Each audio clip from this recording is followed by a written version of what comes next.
السلام علیکم ورحمۃ اللہ وبرکاتہ۔ بسم اللہ الرحمن الرحیم۔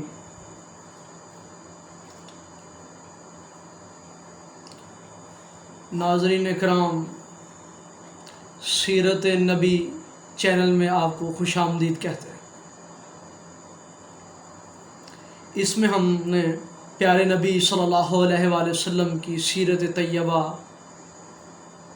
کا ٹاپک رکھا ہے، جو انشاءاللہ آج سے پہلا یعنی کہ شروع ہوگا۔ آج سے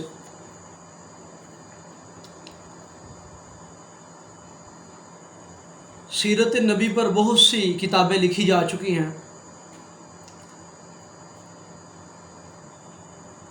اور قیامت تک لکھی جائیں گی انشاءاللہ تعالی،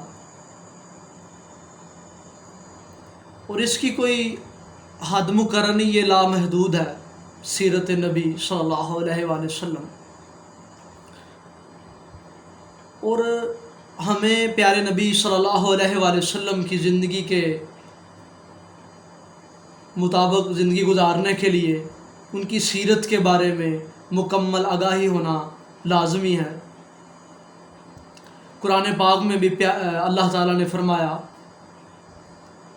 کہ میرے نبی صلی اللہ علیہ وآلہ وسلم تمہارے لیے بہترین نمونہ ہے۔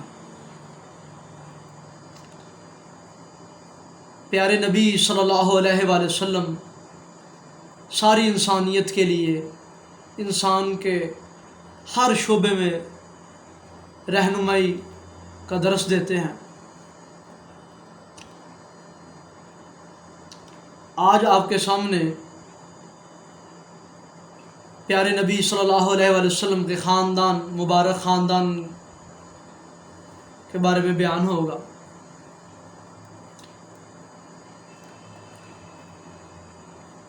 ہمارے نبی صلی اللہ علیہ وآلہ وسلم کے والد کا نام حضرت عبداللہ ہے، جو بندگی سے ہے یعنی کہ عبادت سے ہے۔ والد ماجدہ کا نام آمنہ، جو امن سے ہے۔ خاندان کا نام ہاشم، جو کھانا کھلانے کا مطلب دیتا ہے۔ ہمارے نبی صلی اللہ علیہ وآلہ وسلم کے جو پردادا ہیں، ان کا نام بنو ہاشم کہلاتے ہیں۔ بنو ہاشم، ان کا نام عمرو تھا۔ بنو ہاشم بڑے بڑے پیالوں میں روٹی توڑ کر شوربہ گوشت ملا کر جو آدمی کھلاتا ہو، اس آدمی کو ہاشم کہا جاتا ہے، جو اپنی سخاوت کی وجہ سے ہاشم کہلائے۔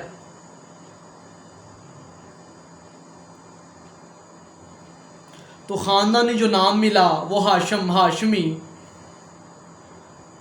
خدمت اور سخاوت کی علامت ہے۔ جس نے دودھ پلایا، اس کا نام حلیمہ، وہ بردباری کی علامت ہے۔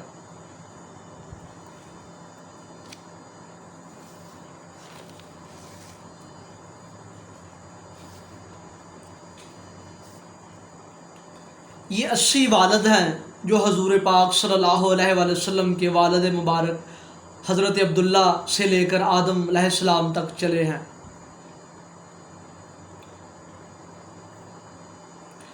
آپ رسول اللہ صلی اللہ علیہ وآلہ وسلم نے ارشاد فرمایا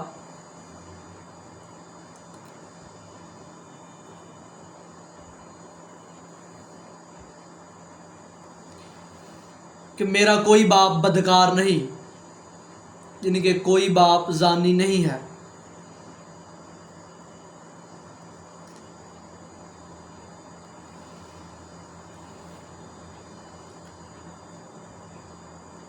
آپ صلی اللہ علیہ وآلہ وسلم کی ایک نشانی یہ بھی ہے کہ جس طرف آپ صلی اللہ علیہ وآلہ وسلم کا نور منتقل ہوتا تھا، آپ صلی اللہ علیہ وآلہ وسلم کے والد میں اس کے ماتھے پر ایک روشنی آ جاتی تھی۔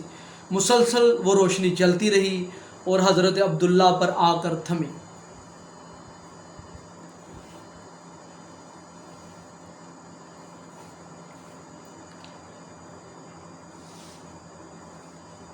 آگے آپ کے سامنے پیارے نبی صلی اللہ علیہ وآلہ وسلم دنیا میں تشریف لانے سے پہلے جو واقعات ہوئے، ان کے بارے میں کچھ بیان کرتے ہیں۔ زمزم کے کنویں کی کھدائی۔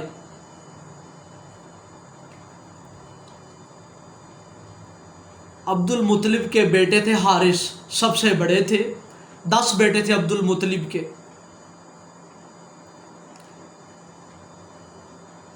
تو ان کو خواب آیا مبارک کنواں کھودو، مبارک کنواں کھود، زمزم کا کنواں قبیلہ جرہم نے کاٹ دیا تھا جب کہ بنو خزاعہ سے حکومت چھینی کسی نے، تو انہوں نے کنواں بند کرا دیا اور خود چلے گئے۔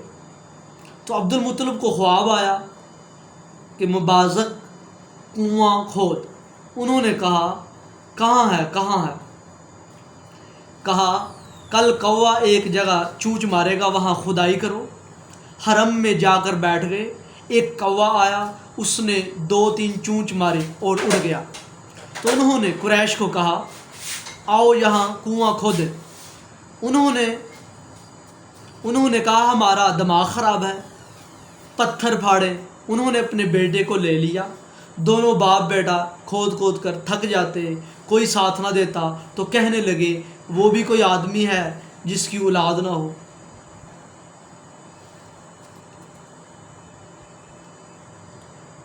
حضرت عبداللہ کے ذبح کا قصہ۔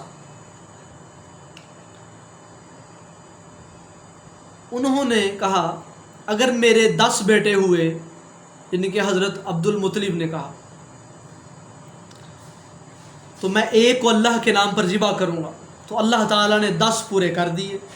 عبداللہ 10ویں ہوئے تو انہوں نے سب کو اکٹھا کیا اور کہا دیکھو بھائی، میں نے منت مانی ہے، ایک کو میں نے ذبح کرنا ہے، قرعہ ڈالوں گا، جس کا نام نکلے گا وہ تیار رہے۔ سب نے کہا جی، جس کا بھی قرعہ نکلا وہ تیار ہوگا، جس پر چھری پھیرو گے وہ پیچھے نہیں ہٹے گا۔ تو قرعہ ڈالا گیا تو حضرت عبداللہ کا نام نکلا۔ تو چونکہ یہ چھوٹے تھے، عبد المطلب کے بھی بڑے چہیتے اور بہنوں کے بھی بڑے چہیتے، پھر پھوپھیوں کے بھی بڑے چہیتے، شور مچ گیا۔ ابو طالب کے سکے بھائی تھے، انہوں نے سب سے زیادہ احتجاج کیا، یہ نہیں ہو سکتا، کسی اور کا ہوتا تو ٹھیک تھا، عبداللہ نہیں ہو سکتا، یعنی کہ قرعہ کسی اور کا ہوتا تو ٹھیک۔ وہ حضرت عبد المطلب کہیں کہ میں سردار ہوں، اپنی بات سے ٹل نہیں سکتا، جس کا نکلا ہے اسی کو ذبح کروں گا۔ اور سارا عرب اکٹھا ہو گیا، ہنگامہ کھڑا ہو گیا۔ حضرت عبداللہ سر جھکائے کھڑے ہیں، میں تیار ہوں، آپ مجھے چھری پھیرنا چاہیں تو میں تیار ہوں۔ تو آخر بڑے تگ و دو کے بعد یہ فیصلہ ہوا کہ فلاں جو کہنا ہے اس کے پاس پنچایت لے چلتے ہیں، جو فیصلہ کرے گی آپ مان لیں گے۔ تو انہوں نے کہا ٹھیک ہے۔ تو اس کہنا کے پاس پنچایت گئی، اس نے کہا تمہارے ہاں قتل کا عوض کیا ہے، خون بہا کیا ہے؟ تو انہوں نے کہا 10 اونٹ۔ تو اس نے کہا اس طرح کرو کہ ایک پرچی پر لکھو 10 اونٹ، ایک پرچی پہ لکھو عبداللہ، قرعہ ڈالو، جتنی دفعہ عبداللہ کا قرعہ نکلتا آئے گا 10 اونٹ بڑھاتے جاؤ، جب تک اونٹوں کا نام آئے تو اتنے اونٹ ذبح کر دو، یعنی کہ قرعہ ڈالتے جاؤ، جب تک اونٹوں کا نام نہیں نکلتا تو آپ نے قرعہ ڈالتے جانا ہے اور اتنے اونٹ لکھتے جانا ہے، یعنی کہ اتنے ذبح کرنے ہیں۔